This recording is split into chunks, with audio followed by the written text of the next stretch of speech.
حضرت بایزید بسطامی رحمۃ اللہ تعالی علیہ آپ بہت بڑے اولیاء اور مشائخ میں سے ہوئے ہیں اور ریاضت و عبادت کے ذریعہ قرب الہی حاصل کیا۔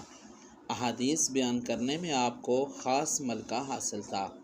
حضرت جنید بغدادی رضی اللہ تعالیٰ عنہ کا قول ہے کہ حضرت بایزید کو اولیاء میں وہی اعزاز حاصل ہے جو حضرت جبرائیل کو ملائکہ میں اور مقام توحید میں تمام بزرگوں کی انتہا آپ کی ابتدا ہے، کیونکہ ابتدائی مقام میں ہی لوگ سرگرداں ہو کر رہ جاتے ہیں، جیسا کہ حضرت بایزید کا قول ہے کہ اگر لوگ 200 سال تک بھی گلشن معرفت میں سرگشتہ رہیں، جب کہیں جا کر اس کا ایک پھول مل سکتا ہے جو مجموعی طور پر ابتدا ہی میں مجھے مل گیا۔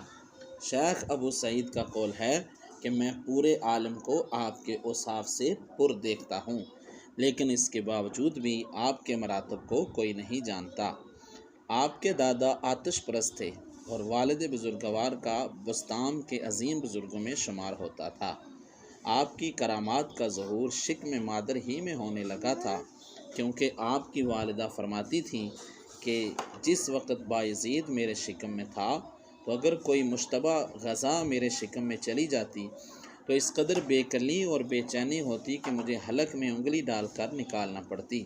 حضرت بایزید کا قول ہے کہ راہ طریقت میں سب سے بڑی دولت وہ ہے جو مادرزاد ہو، اس کے بعد چشم بینا اور اس کے بعد گوش ہوش، لیکن اگر یہ تینوں چیزیں حاصل نہ ہوں تو پھر اچانک مر جانا بہتر ہے۔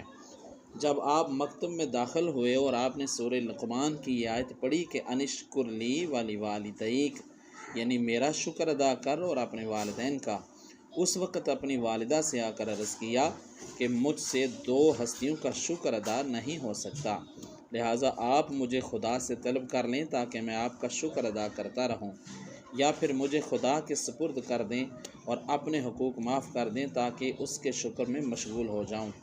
والدہ نے فرمایا کہ میں اپنے حقوق سے دستبردار ہو کر تجھے خدا کے سپرد کرتی ہوں۔ چنانچہ اس کے بعد آپ شام کی جانب نکل گئے اور وہیں ذکر و شغل کو جزو حیات بنا لیا اور مکمل 3 سال شام کے میدانوں اور صحراؤں میں زندگی گزار دی۔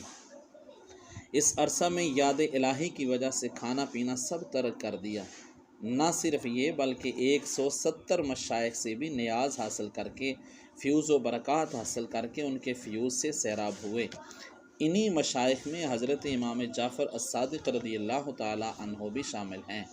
ایک مرتبہ آپ حضرت امام جعفر الصادق رضی اللہ تعالی عنہ کی خدمت میں تھے تو انہوں نے فرمایا کہ بایزید فلاں طاق میں جو کتاب رکھی ہے وہ اٹھا لاؤ۔